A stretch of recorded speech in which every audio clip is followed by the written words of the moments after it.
رجالة تانية ثانوي، أهلا بيكم في ملخص جديد. النهاردة هنتكلم على يعني إيه علم نفس وإيه أهدافه.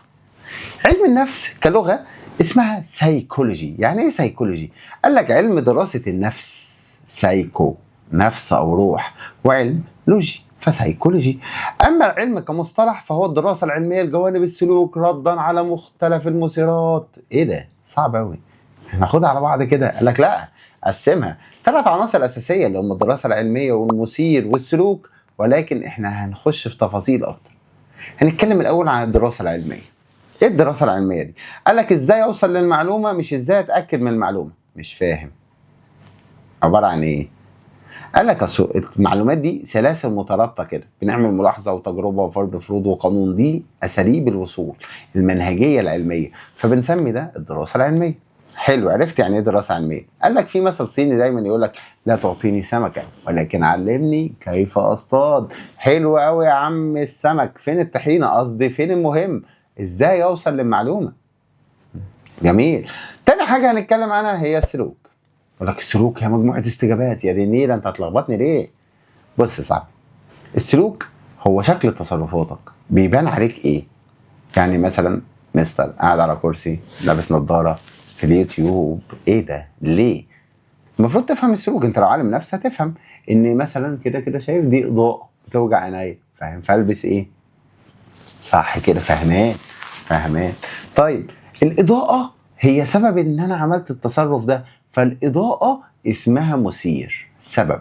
فبناء على كل اختلاف المثيرات احنا بنفهم سلوكك، وهو ده علم النفس.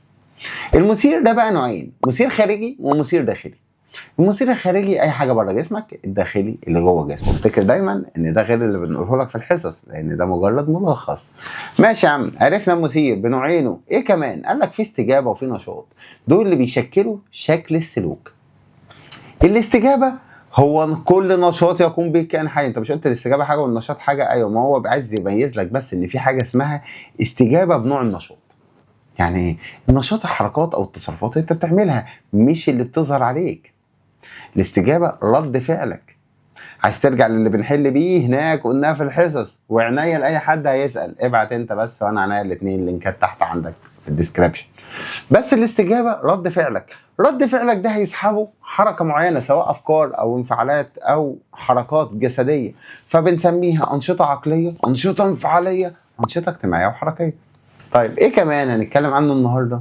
اهداف علم النفس، ودول 3 اهداف: فهم وتفسير السلوك، التنبؤ او توقع حدوث السلوك، وضبط السلوك والتحكم فيه وتوجيهه. اول واحده فهم وتفسير السلوك، تقدر تعرف الحاجه دي بتحصل ازاي، توصفها وتفسرها، تقول دي بتحصل عشان كذا كذا، كذا بيحصل عشان كذا كذا. ابراهيم لابس نظاره عشان الاضاءه، ده فهم السلوك. طب ايه التنبؤ؟ توقع المستقبلي، ده معناه ان لما بيبقى فيه اضاءه بعد كده هيلبس نظاره، ده كده توقع ما شاء الله، بعد كده لسه هيحصل. او طالب بيذاكر هينجح ما شاء الله عليك. ايه الضبط والتحكم في السلوك ده؟ الاول بس هديك هنت للدرس اللي جاي. شايف الهدفين اللي فاتوا دول اللي هم الفهم والتفسير والتنبؤ؟ فرق لي بينهم تحت في الكومنتات، ودول هيطلعوا لنا المره الجايه الفرق بين المجالات الاساسيه. والهدف الثالث هيفرق لنا في، هيخش معانا في المجالات التطبيقيه. فالهدفين الاولانيين بتوع مجالات اساسيه، الهدف الثالث مجالات ايه؟ تطبيقيه. ده الدرس الجاي، بس تركز في الكلام. ايه بقى ضبط السلوك والتحكم فيه؟ يعني ايه؟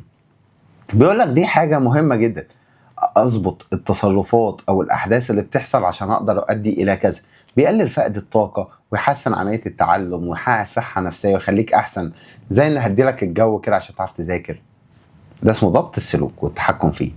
فرق لي بقى بينهم تحت في الكومنتات، وفرق لي يا صاحبي كمان بين الاستجابه والسلوك والمثير. اشوفكم على خير. كان معكم مستر ابراهيم ابو بكر، ودي مجرد ملخصات، ودي قناه ابره على اليوتيوب.